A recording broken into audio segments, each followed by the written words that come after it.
So you would say most of your time is spent on the editing side. Yeah, I feel like you could have the nicest camera in the world, but if you have 30-second dead clips, or even on like TikTok nowadays, like if you have 1 second of dead space in that first 3 seconds of a video, they haven't watched the rest of the video.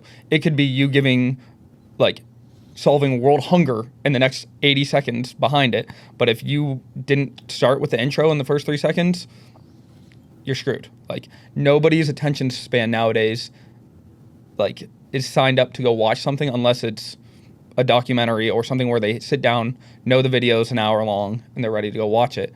Where if you're trying to make, especially that short form content, you have less than a second to capture their attention.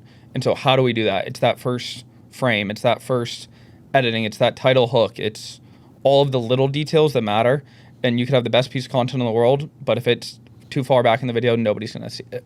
Kelly right now is smiling somewhere, listening to you talking, because Absolutely. Kelly is helping us tremendously with like the TikTok side of things, at least personally for me. I mean, she's helping us with everything, but what you just said there, I'm like, oh, I just posted on my personal TikTok, I just posted a bunch of stuff. I'm like, oh, none of that had any of that, which is probably why it's not doing great. It's not grabbing. Yet. And YouTube, you have 4 seconds to capture the person's attention before they click off the video. That comes from the start of the title to the thumbnail and then the actual video. And then now for social media, you have 1 frame. You have 1 frame is all it takes for that person to decide if they're going to watch the video or not.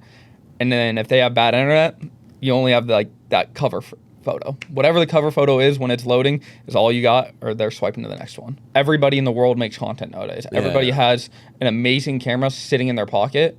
And so if they're all making videos, like how do you stand out from the rest? How do you answer that question? How do you stand out amongst the crowd of everyone else trying to educate, let's say the everyday gym goer, or let's say someone specifically in the CrossFit or maybe in the endurance space of like, because a lot of the times you're providing information that's very useful. So how are you getting that attention?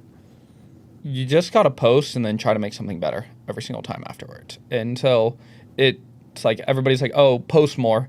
But the reality is it's not just posting more. It's posting, being the most critical of your own work, and then trying to find one little thing to do better. And so like if you look at my content when I first started posting, the cues of like how to do a bar muscle up have not changed in the 2 years that I've been posting stuff. But the video quality from the first one to the last one is like, it's night and day. You're just like, holy shit, this guy actually knows what he's talking about versus, oh, he set up his phone and is talking about it. What are you looking at to measure that success? Is it strictly like a number standpoint? Is it how it looks, how it feels? Like what are you looking at? I think a lot of people can relate to this. When I first started posting like videos and content on myself, I hated watching my videos. Like I thought it was the most cringy thing in the world. I hated doing it.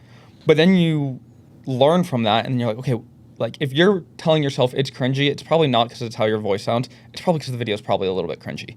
Like, and so if you can take the self-criticism and go back at it, like I have no problem watching my videos back 10, 20 times now when I'm in the editing process, where it used to be like, oh, I'm editing and like I would never even rewatch the video before I uploaded it because it pained me to watch. And it's like, it sucks, but the reality is like if it pains you to watch, why would somebody else watch it?